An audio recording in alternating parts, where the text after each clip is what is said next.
and welcome to Crime Bytes, the show where we talk about some truly bizarre and disturbing crime cases. My name is Liz, and today is True Crime Tuesday. So last week we talked about Rodney Alcala, the dating game killer. Just wow.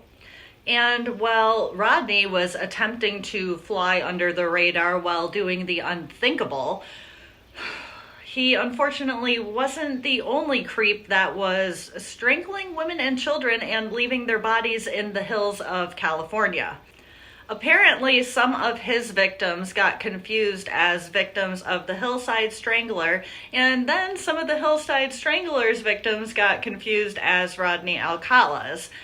Their MOs and timelines were apparently that similar.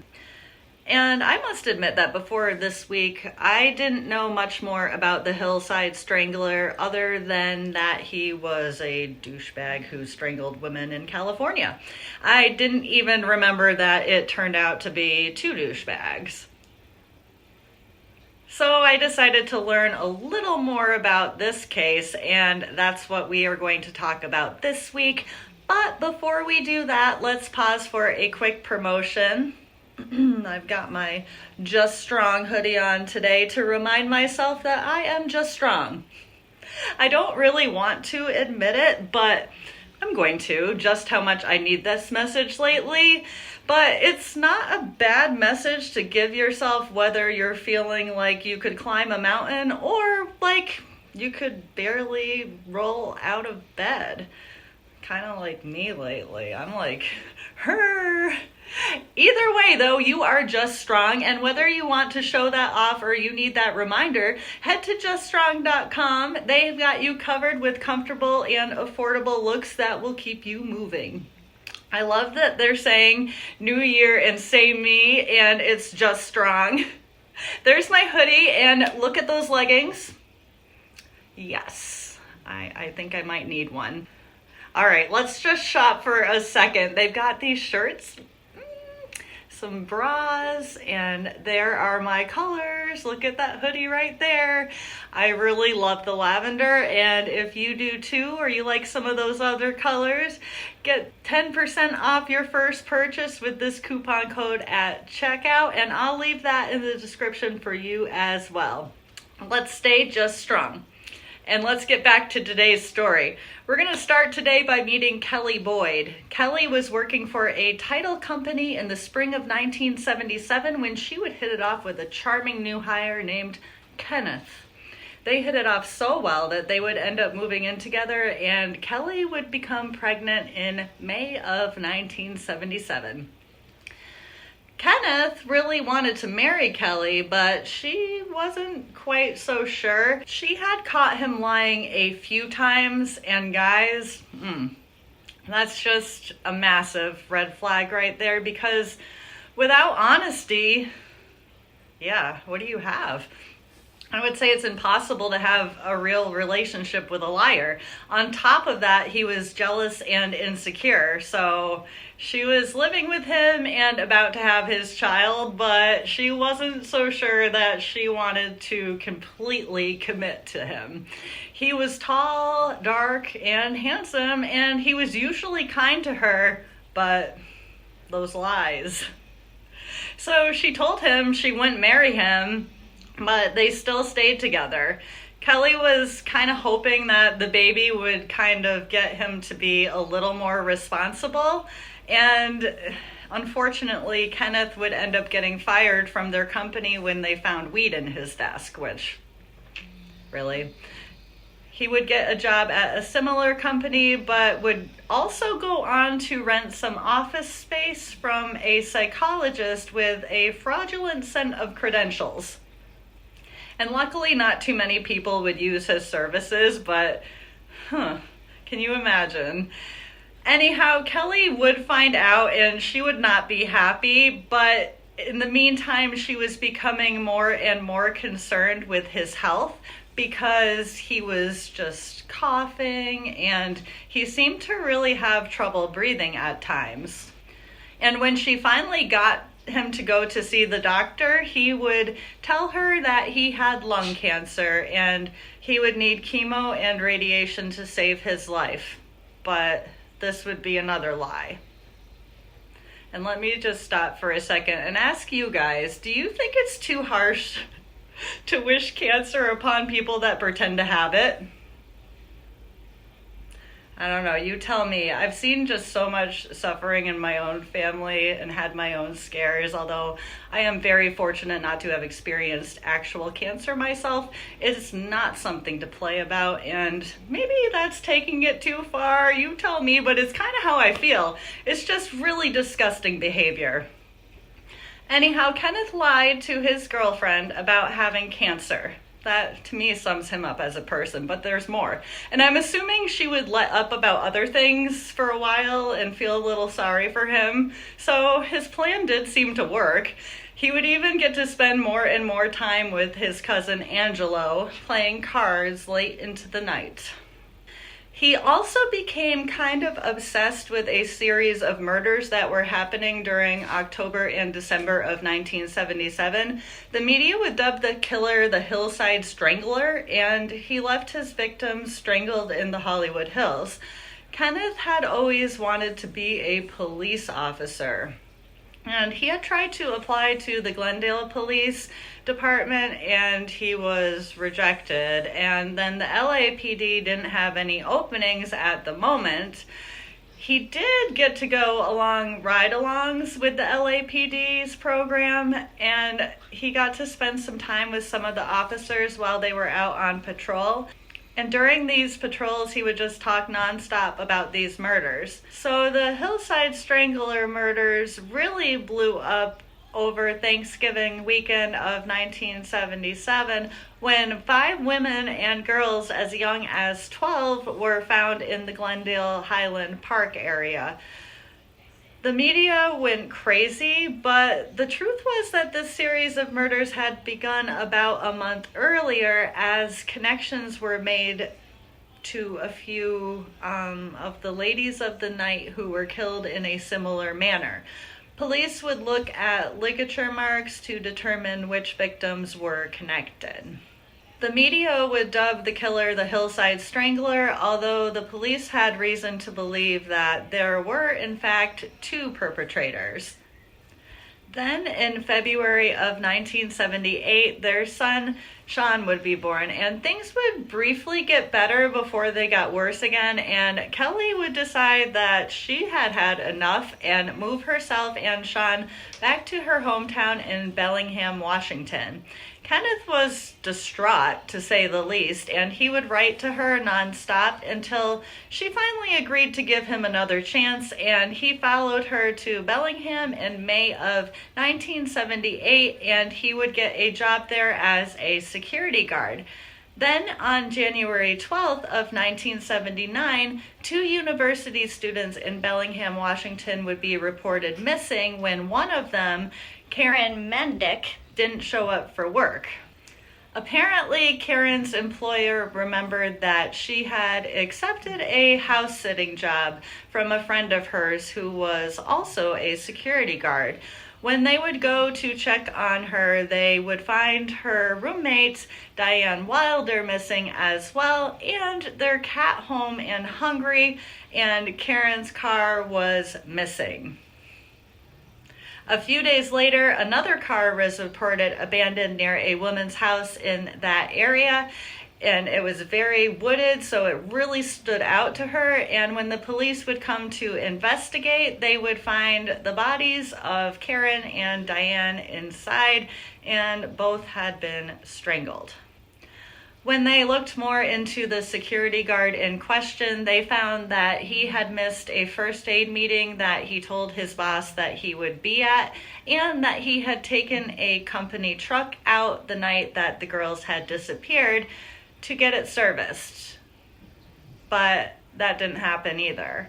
When the police went to talk to the security guard, he didn't give them any trouble at all, really. He was a tall, smooth-talking man named Kenneth Bianchi.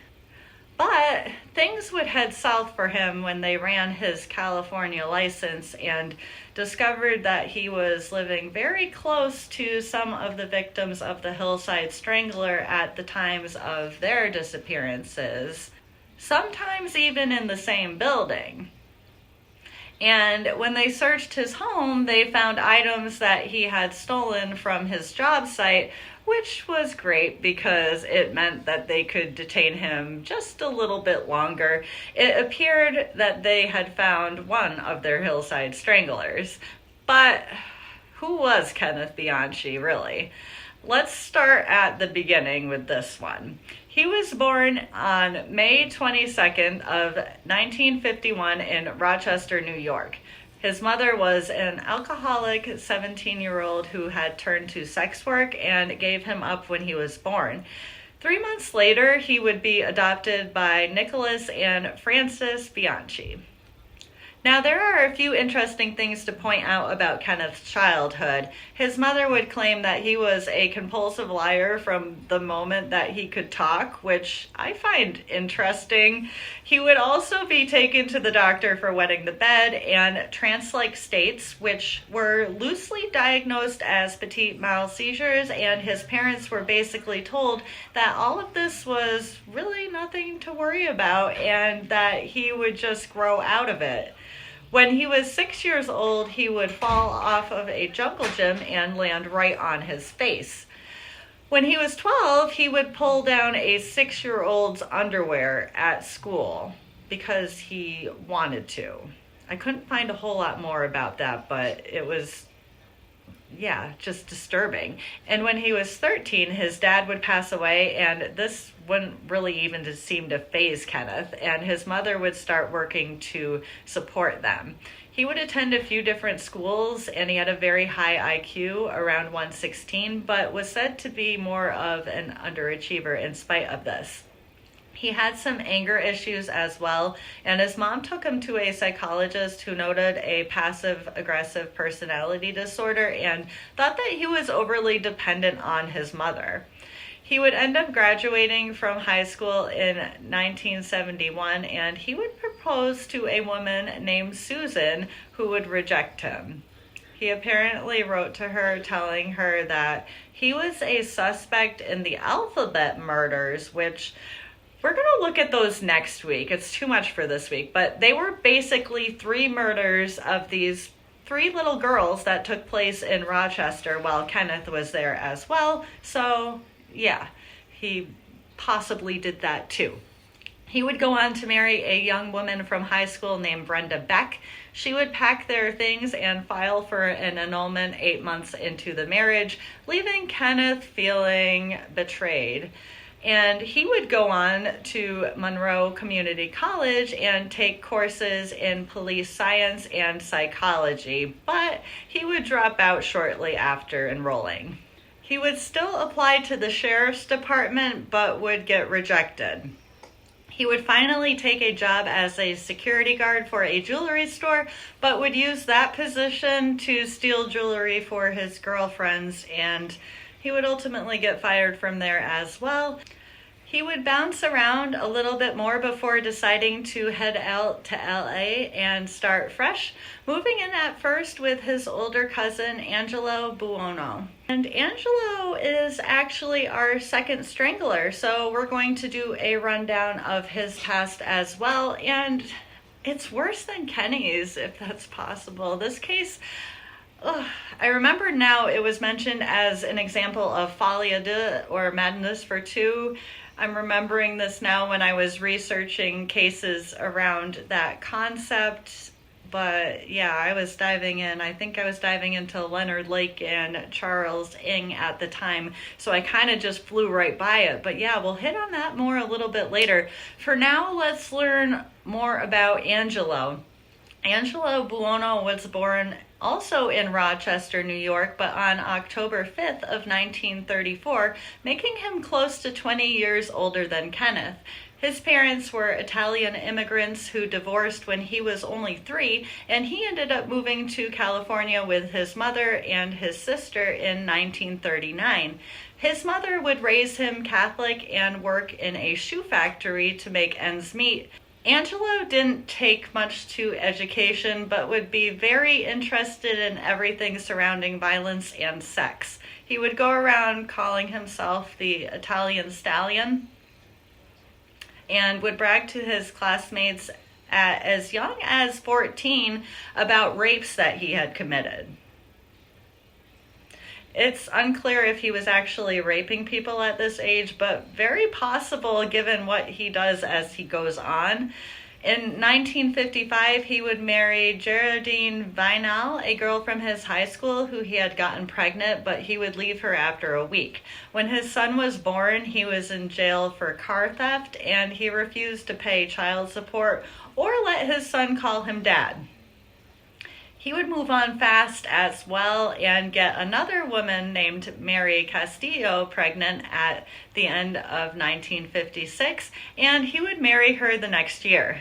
They would go on to have 5 children together, 4 boys and a little girl. Angelo was incredibly abusive physically and sexually to Mary, and she would leave him when, unfortunately, he turned these attentions to their daughter.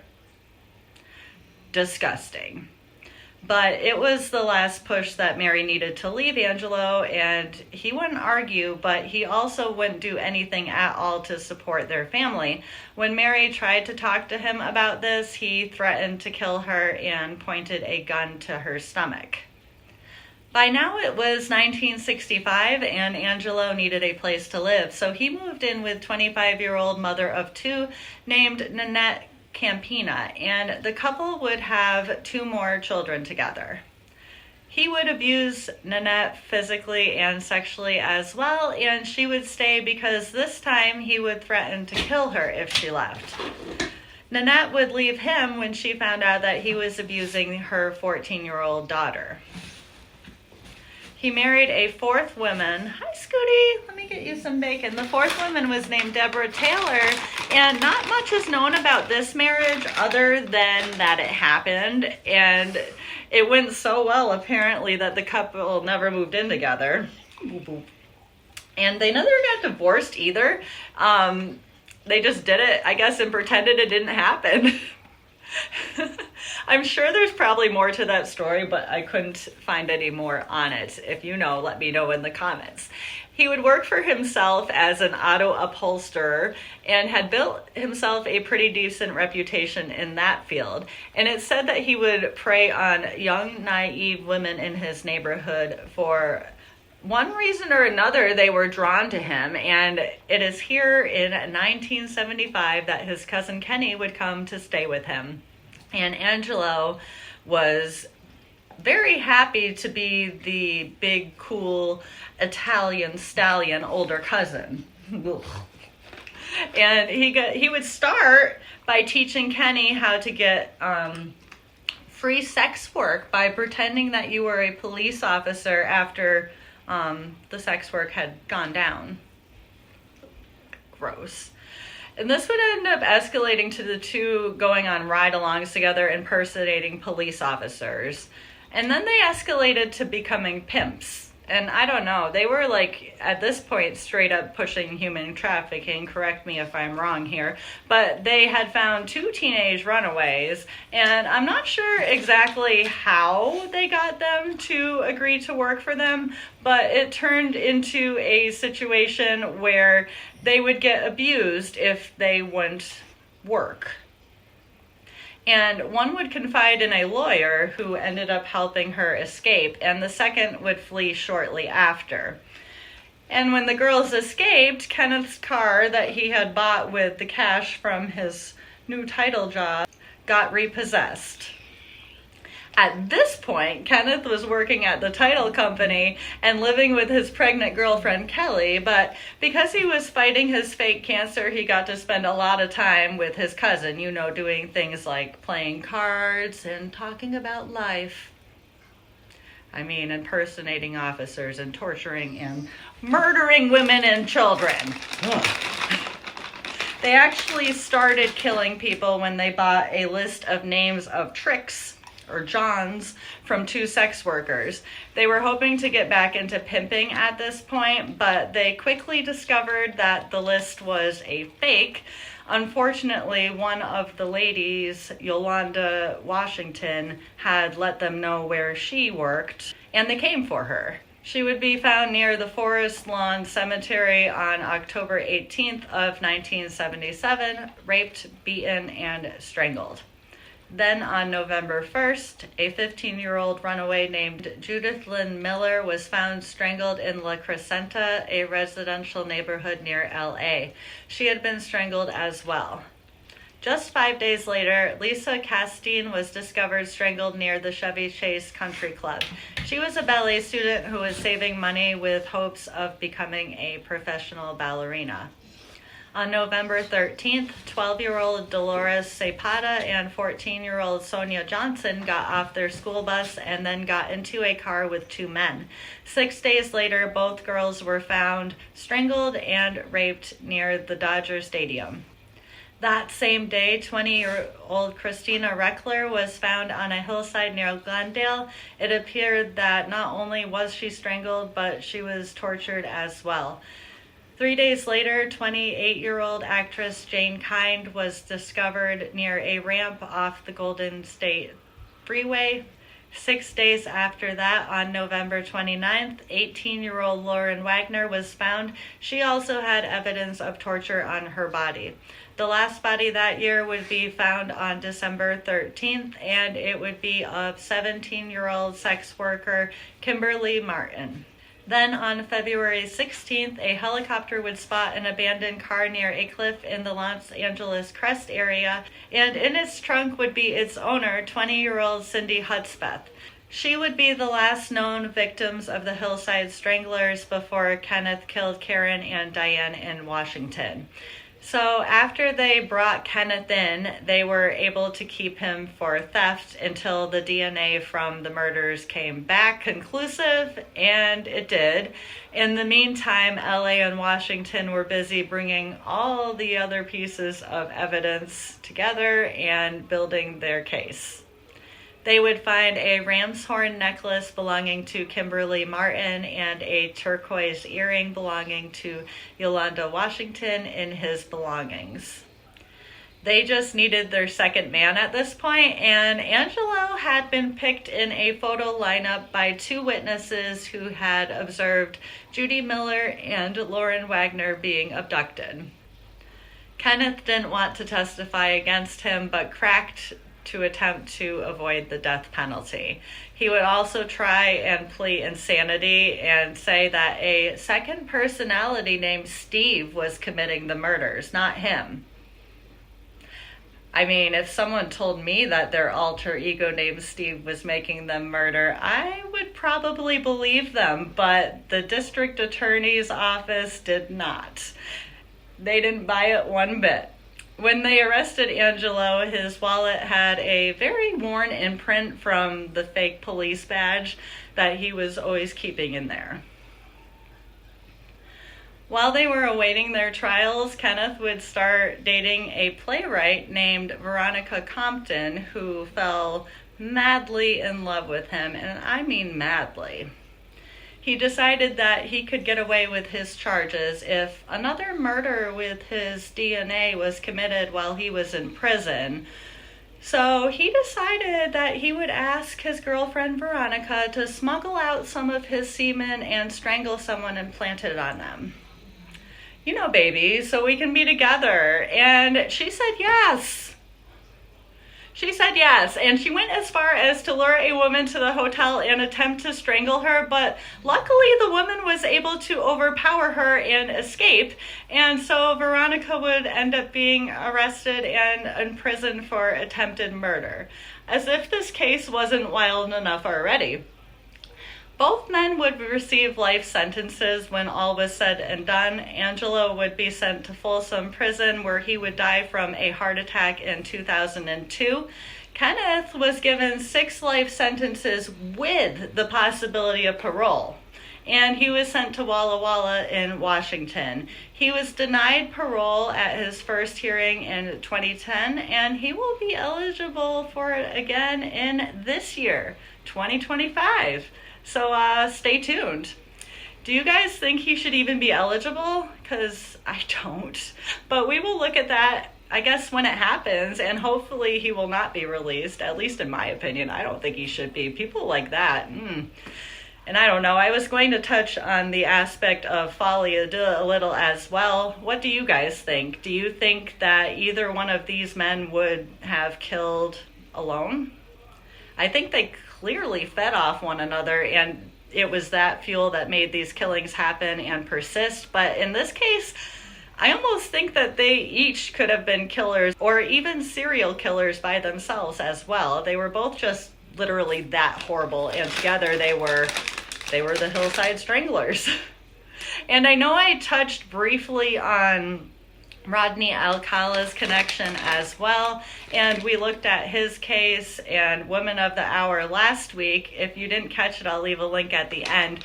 But there was a specific scene in that movie where Rodney is working at the LA Times and the police come in and question him. And that did happen in real life, except that when it happened, he was questioned about the Hillside Strangler murders because of his status as a sex offender. He was obviously ruled out for those murders, but in the meantime, he was out committing other murders. It's simply insane. And that's gonna do it. Hey, Scoop! Bacons! But as always, let's end on a positive note. Let's get Detective Scoot Dog back here. Hey, Scoot! Scooter! Bacon! Let's get Scoots for our real facts with the Scoot Dogs. All right. Detective Scoot Dog is here. And today's real fact is that if you pretend that you have cancer, you're a scumbag. Right, Scooter? Let's you gotta show a bull terrier's face when you're saying a fact like that. Scumbags! And I feel confident saying that. Anyways, for today's positive highlight, we're going to look at a few of the survivors. I always like doing that. Apparently, at one point during their diabolical escapades, they picked up a 15-year-old named Catherine Lore, and they were planning on killing her as well, but they ended up letting her go because they discovered that she was the daughter of actor Peter Lore. And they liked Peter Lore because of his role in a movie as a child murderer, which I can't even. But it ended up saving his daughter's life, so that is good. All right, guys, we're going to talk about the alphabet murders and explore Kenneth Bianchi as a suspect in those cases next week. I'll leave Rodney Alcala up if you didn't catch that one. And until then, please stay safe out there. Bye.